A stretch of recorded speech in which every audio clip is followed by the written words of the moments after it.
Again, there was feasting and dancing, but the people were not fools and were careful not to drink too much or become too comfortable.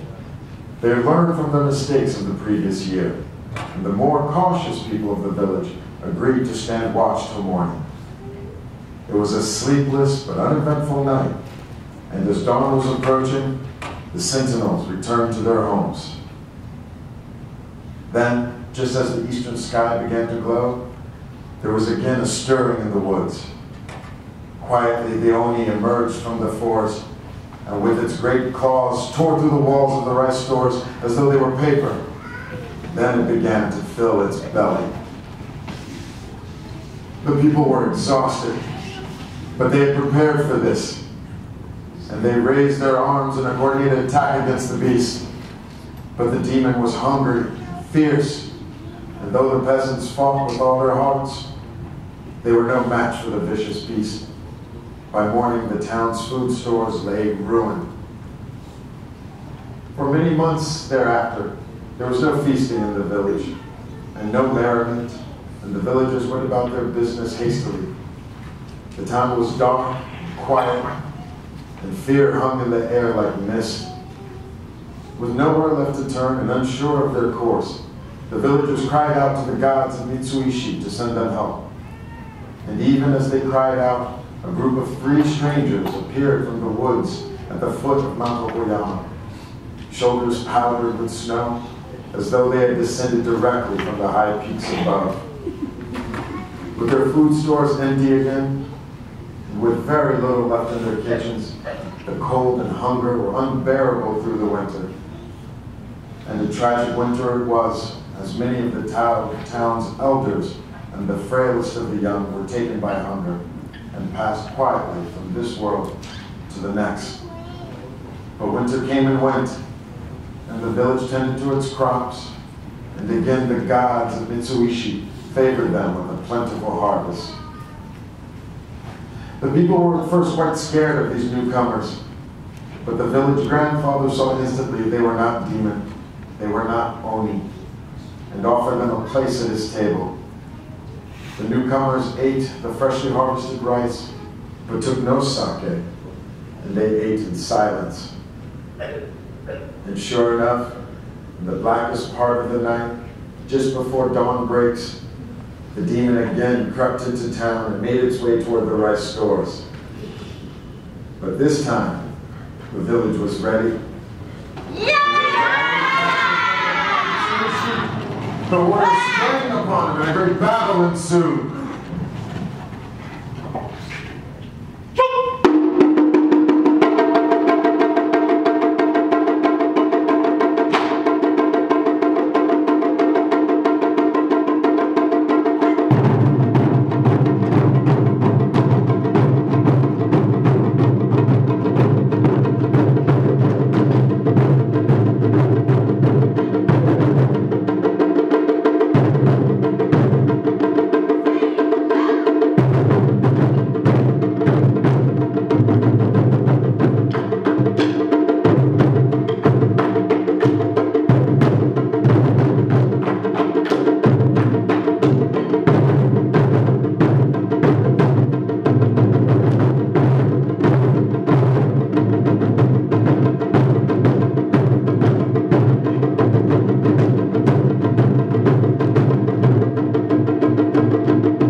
the battle waged on.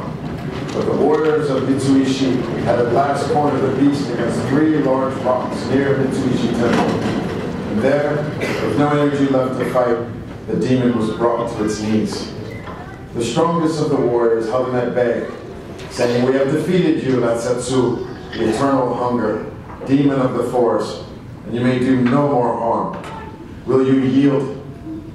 And the demon, hearing its name, knew that these were not mere mortals, but magical warriors, and agreed to cease its torment of the village. The warrior then took the steel-clawed demon Latsetsu and made him swear an oath never to return to the village.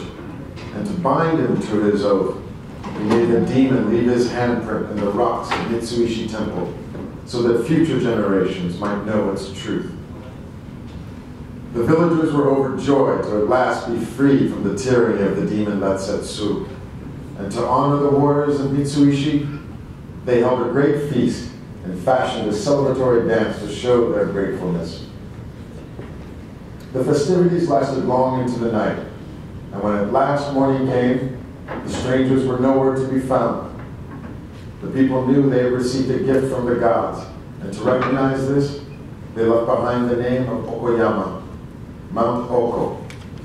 From that day forth, the mountain and all surrounding lands would be known as Iwate. Iwa, which means rock, and Te, which means hand. And the village would be known as Morioka.